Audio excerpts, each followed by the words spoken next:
Good morning, guys. Back in the shop this morning, working on the 2019 Chevy Equinox again.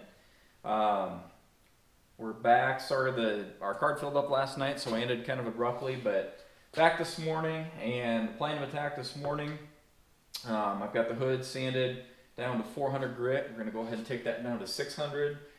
Both of the front fenders are also sanded to 400. I'm going to take those down to 600. Both of the doors, which I'm going to blend into, I got those sanded to 800 last night. I've got to go around and Scotch Brite around the edges of the door and inside the concave of the door handle and all those spots. And then I've also got to work on the front bumper cover. I started working on that. I started wet sanding it, but I think I'm just going to scrap that, and I'm just going to go strictly with gray Scotch Brite on that to get that scuffed up. So I get those done. Actually, once I get all that done, I think we're going to be ready to back this thing out and give it a good wash, get all the crap off, and then I need to start the process of trying to get the shop cleaned. I do more woodworking than anything. And so I've got dust everywhere in here. So I've got to do a lot of thorough cleaning, get the floor cleaned out. Before I paint, I'll get the floor wetted down. And I think I'm going to come up with some kind of a plan I think I might actually hang a tarp all the way around here and create kind of a little pseudo paint booth, because I'm concerned. I want to keep the clear coat as clean as possible, keep the dust and flecks and everything out. I know that's a major challenge when you're not in a real paint booth. It's a real spray booth.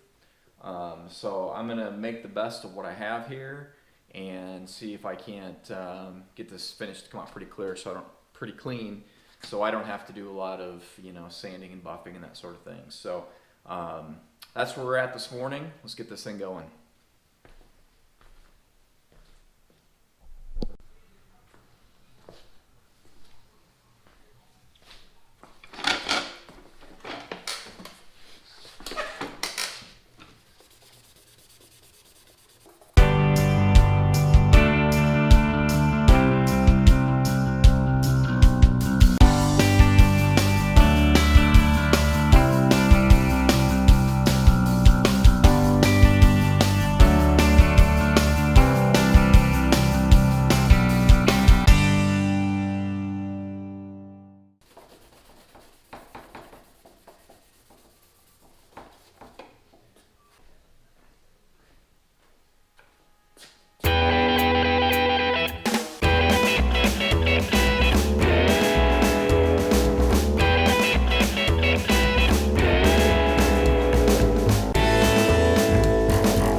That's good. Started right up. The only error message, I've got a code for service, the safety restraint system, which I know I need to get the airbag module sent in.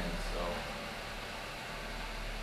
fired up, good to go. Let's get her washed.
Well, there you go. This floor hasn't been this clean since the day it was poured. As good as it's gonna get. All right, guys, thanks for sticking with me through that second phase of this project. We're making good progress. We've got most of the boring, monotonous sanding work done behind us. I'm glad. That certainly hasn't been my favorite part of this project so far, but now we're on to actually getting this thing prepped for paint. I've got to figure out how to get it masked off, which from what I can tell is a little bit of a science in as far as, you know, backmasking the doors and taking the steps that are necessary to make sure that I don't get overspray into the engine compartment and through the door jambs and all that. So not exactly sure I'm going to do that, but I'm sure Google will be my friend and I'll figure that out. And I'm also going to, I've got plans to build a kind of a temporary spray booth in here to try to keep this project as clean as possible, keep it a clean environment. And I've got a good idea that I think is going to work pretty well, and we'll do that in the next video, and you can see the plans there. So we're getting close. I'm pretty excited to get this thing painted blue. It's going to be a little bit of a challenge. It's going to test my skills because, again, I've never done this before, but I think I can figure it out. Sorry, phone's ringing. But I'm pretty sure I can figure it out, and we'll see what we can end up with for a good final product. So if you haven't already, do me a favor and like that video and subscribe so you can see the Phase 3, Part 3 of this project, and we'll talk to you guys soon. Thanks. Bye.